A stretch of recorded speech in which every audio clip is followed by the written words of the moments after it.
నమస్తే. Gun park దగ్గర ఉన్న నాతో పాటు కాంగ్రెస్ పార్టీ సీనియర్ నాయకుడు మాజీ ఎంపీ తెలంగాణ ఉద్యమకారుడు మదియాష్కి గౌడ్ గారు మనతో పాటు ఉన్నారు. సార్ నమస్తే. నమస్తే. సో కాంగ్రెస్ పార్టీ అధికారంలోకి వచ్చి 17 నెలలు అవుతా ఉంది. అమరవీరుల ఆశయ సాధన కోసం కాంగ్రెస్ పార్టీ పనిచేస్తూ ఉందా? తప్పకుండా పనిచేస్తానికి కృషి చేస్తూ ఉంది. ముందుగా మీ ఛానల్ ద్వారా తెలంగాణ ప్రజలకి తెలంగాణ ఆయుర్వేద దినోత్సవ శుభాకాంక్షలు తెలుపుతూ తెలంగాణ ప్రజానీకం తరఫున తల్లి సోనియమ్మ గారికి యావత్ తెలంగాణ ప్రజానీకం ధన్యవాదాలు కృతజ్ఞతలు తెలుపుకుంటూ 17 ఏళ్ల ప్రజాప్రభుత్వం రేవంత్ రెడ్డి గారు ముఖ్యమంత్రిగా కాంగ్రెస్ పార్టీ ప్రభుత్వం ఆ దిశలోనే కృషి చేస్తూ ఉంది. తెలంగాణ రాష్ట్ర ఏర్పాటు కన్నా ముందు సమైక్య ఆంధ్రప్రదేశ్ రాష్ట్రంలో 85% పైన ఉన్న ఎస్సీ ఎస్టీ బీసీ మైనార్టీ వర్గాలకి అగ్రకుల పేదలకు కానీ రాజకీయ ఆర్థిక న్యాయం చేకూర్చట్లేదు. కాబట్టి అప్పుడు తెలంగాణ రాష్ట్ర ఏర్పాటుతోటి ఈ సమస్య తీరుతుంది, ఎస్సీ కుల వర్గీకరణ కూడా సమస్య తీరుతుందని నమ్మి రాష్ట్ర ఏర్పాటు చేసింది. తెలంగాణ ప్రజల కూర్చిన వాగ్దానం రాష్ట్ర ఏర్పాటు చేస్తామని చెప్పినప్పుడు అప్పుడు జరుగుతున్న ఆలస్యమే కావచ్చు, లేక పార్లమెంట్లో బిల్లు పాస్ చేయించడం జరుగుతున్న క్రమంలో కొందరు అగ్గిపుల్ల లేచి తగలబెట్టుకుంటామని చెప్పి రెచ్చగొట్టి తమకు మాత్రం అగ్గిపుల్ల దొరకలే కాలబెట్టుకోలేదు. కానీ శ్రీకాంత్ లాంటి సార్ అమాయకులు చనిపోతామని చూసినప్పుడు ఒక తల్లిగా బిడ్డలకు ఇచ్చిన వాగ్దానాన్ని గుర్తించి రాజకీయంగా నష్టపోతుందని చెప్పి కాంగ్రెస్ పార్టీ నాయకులు చెప్పినా కూడా వినకుండా ప్రజలకు ఇచ్చిన వాగ్దానం నెరవేర్చడానికి కొరకే రాష్ట్ర ఏర్పాటు చేసినది. కానీ రాష్ట్ర ఏర్పాటు జరిగినాక ఏం జరిగింది?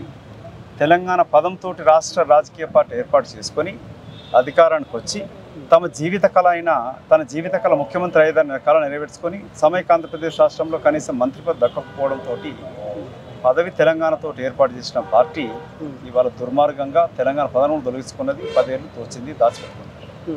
మీరు అడిగిన ప్రశ్నకి 17 నెలల నుంచి కాంగ్రెస్ పార్టీ ఏం చేస్తుందంటే అన్నిటికన్నా ముఖ్యంగా సాధించుకుంది సగం తెలంగాణ, సాధించాల్సిన సంపూర్ణ సామాజిక తెలంగాణ దిశలో అడుగేయాలంటే జనగణన జరగాలి.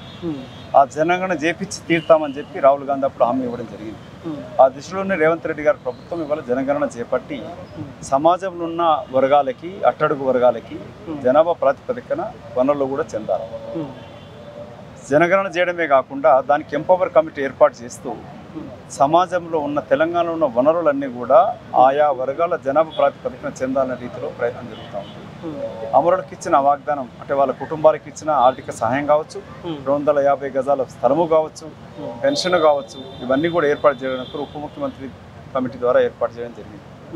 17 నెలల కాలంలో అప్పుల బాధలో ఉన్న తెలంగాణ రాష్ట్రాన్ని ఆర్థికంగా బలోపేతం చేస్తూనే ఇచ్చిన హామీ నెరవేర్చే ప్రయత్నం ఇవాళ రేవంత్ రెడ్డి గారి ప్రభుత్వం చేస్తాం.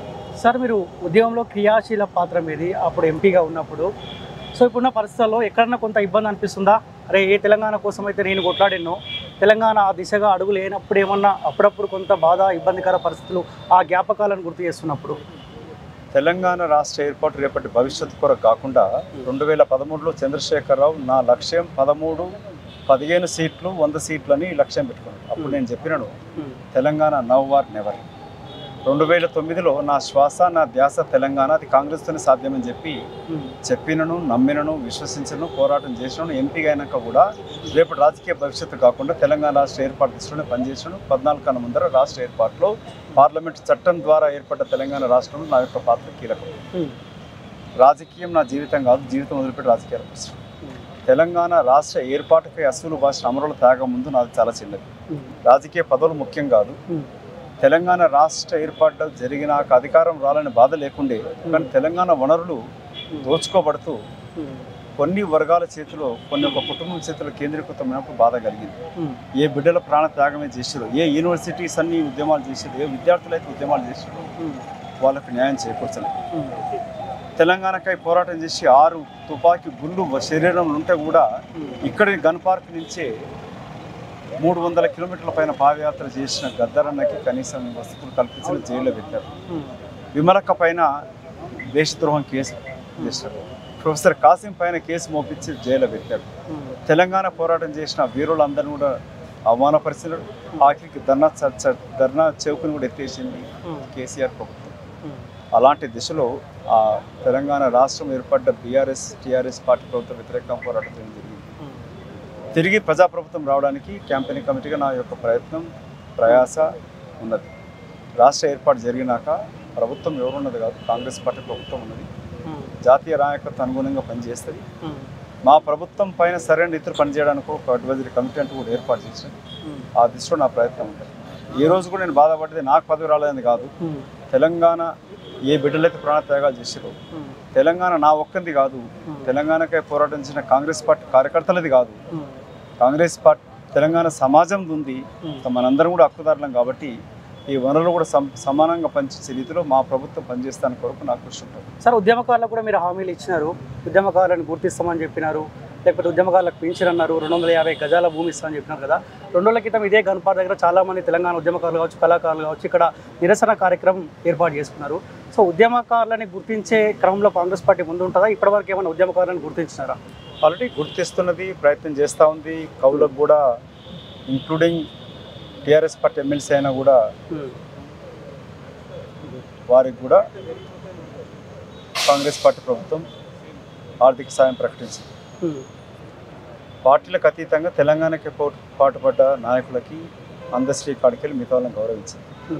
గద్దరన్ అవార్డులు కూడా స్థాపించడం జరిగింది. విమలక్క కనీసం స్థానం లేకుండా ఉన్న ఆఫీసుని సామాజిక బతుకమ్మని చేస్తే ఇదే కవితమ్మ గారు అక్కడ ఆఫీస్ కూడా కూలగొట్టించింది. ఇక్కడ రెంట్కి ఇవ్వకుండా కూడా కుట్రలు చేశారు. మొన్న ఉద్యమం ధర్నా చేసిన ఉద్యమకారులకి వాళ్ళందరికీ విజ్ఞప్తి ఏంటంటే, ఈ ప్రభుత్వం మీ మాట వింటుంది, తప్పులు చేస్తే సవరించుకుంటుంది. ప్రజాభవనం ఏర్పాటు చేసి ప్రతి వారం కలుస్తూ ఉన్నది. కాంగ్రెస్ పార్టీ ఆఫీస్లో కూడా మంత్రుల మీద కలవచ్చు, ఆఖరికి ముఖ్యమంత్రిని కూడా కలవచ్చు. ఇక్కడ రాష్ట్ర ప్రభుత్వం ఎవరు వినట్లేదు అనుకుంటే మీరు కేంద్ర ప్రభుత్వాన్ని కూడా కలవచ్చు. రాహుల్ గాంధీ గారిని కలవచ్చు, కేంద్ర నాయకత్వంలో ఖర్గే గారిని కూడా కలవచ్చు. కాబట్టి కాంగ్రెస్ పార్టీలో ఈ అవకాశం ఉన్నది. నేను ఒక బీజేపీ కార్పొరేటర్ అనుకుంటే, గతంలో పోలీస్ స్టేషన్ పింక్ స్టేషన్ లాగిండే ఈ 15 నెలల నుంచి మీద ప్రజాస్వామ్యం కనబడుతుంది. మేము బీజేపీ కార్పొరేటర్ పైన కూడా పోలీసు వాళ్ళు ఇంటర్లు న్యాయం చేస్తారని చెప్పారు. ఇది ఈ 17 మంత్స్ జరిగినది. సార్, పదే పదే మీలాంటి వాళ్ళు కావచ్చు, మాలాంటి వాళ్ళు కూడా 10 ఏళ్ళ కేసీఆర్ పరిపాలన గురించే మాట్లాడుకుంటా ఉన్నాం. ఆ 10 ఏళ్ళ అరాచక పరిపాలన ఏ నాయకులు అయితే పనిచేస్తారో, ఇప్పుడు మీ కాంగ్రెస్ పార్టీలో ఉన్నారు, ఏ అధికారులు అయితే అరాచక పాలనలో పాల్గొన్నారో ఆ అధికారులు కూడా ఇంకా మీ కాంగ్రెస్ పార్టీలోనే కనిపిస్తున్నారు. కొంత ఇబ్బంది అనిపిస్తలేదు సార్ ఇక్కడ? ఇవన్నీ ఇబ్బందికర విషయాలే. ఇవన్నీ కూడా ప్రభుత్వం చర్యలు తీసుకోవాలి. సో మేము ఎవరైనా కూడా ప్రశ్నించవచ్చు తప్పు చేసినప్పుడు. అప్పుడు అవినీతి పాల్పడ్డ ఆ రాజకీయ నాయకులు కావచ్చు, వాళ్ళకి సహకరించిన అధికారులైనా కావచ్చు, చట్టపరంగా చర్యలు ఉండాల్సిందే. ఇంకా ఆలస్యం చేయకుండా త్వరితగతిన ఇన్వెస్టిగేషన్స్ కంప్లీట్ చేసి ఎవిడెన్స్ కలెక్ట్ చేసి వాళ్ళ పైన చర్యలు తీసుకోవాలి. అధికారులే కావచ్చు, అప్పటి రాజకీయ నాయకులే కావచ్చు, అప్పటి మాజీ మంత్రులు, కేంద్ర ముఖ్యమంత్రులే కావచ్చు, వీళ్ళ పైన చర్యలు ఉండాల్సిందే. ఆ దిశలో మనం కూడా కలిసి పనిచేయవచ్చు. ఈ ప్రభుత్వం పైన ఒత్తిడి తీసుకురావచ్చు. ఈ ప్రభుత్వం ప్రజామాట వింటది, తప్పులుంటే సవరించుకుంటుంది, తప్పు చేసిన వాళ్ళు శిక్షించే రీతిలో మనం కూడా పనిచేయాల్సింది అవసరం. సార్, చివరి ప్రశ్న, అవినీతి పాలన 100% లోపడేస్తామని చెప్పినారు. కాళేశ్వరం విషయంలో 3 నోటీసులు ఇచ్చినారు. కాళేశ్వరం నోటీస్ ఏమైనా ముంగడబడే అవకాశం ఉంటుందా? అవినీతి పనులు ఖచ్చితంగా లోపడబడతారా? మేము అధికార పార్టీలో అధికారంలో లేదు. గతంలో చదువుకుంటున్నప్పుడు కమిషన్లన్నీ కాలయాపన కొరకు అని అంటూ ఉంటారు. అందుకే కాలయాపన కాకుండా కమిషన్లు అనేది కట్టుదిట్టంగా పనిచేసి ఇన్వెస్టిగేషన్ శిక్షించాలా. అందుకే ఇంకా ఆలస్యం చేయకుండా అది కళ్ళ ముందు కనబడుతుంది. అటేమో దొంగనే ప్రయత్నం చేస్తూ ఉన్నారు. తను సంపాదించిన అక్రమాస్తులతోటి సోషల్ మీడియా ద్వారా ప్రభుత్వం పైన దాడి చేస్తూ ఉన్నారు. తప్పు చేసి ఇంకా తప్పించుకునే ప్రయత్నం చేస్తూ ఉన్నారు. అటువంటి వాళ్ళు శిక్షించాలంటే ఈ ఇన్వెస్టిగేషన్ త్వరితగతిన జరగాలి, ఖచ్చితమైన టైం ఫ్రేమ్లో జరగాలి, వాళ్ళకి శిక్ష పడాలి. ఆ దిశలో ప్రభుత్వం పైన తగు సూచనలు ఇస్తాం, ప్రభుత్వం కోరుతాం, మీరు వెంటనే దీనిపైన చర్య తీసుకుని చెప్పి అడుగుతాం.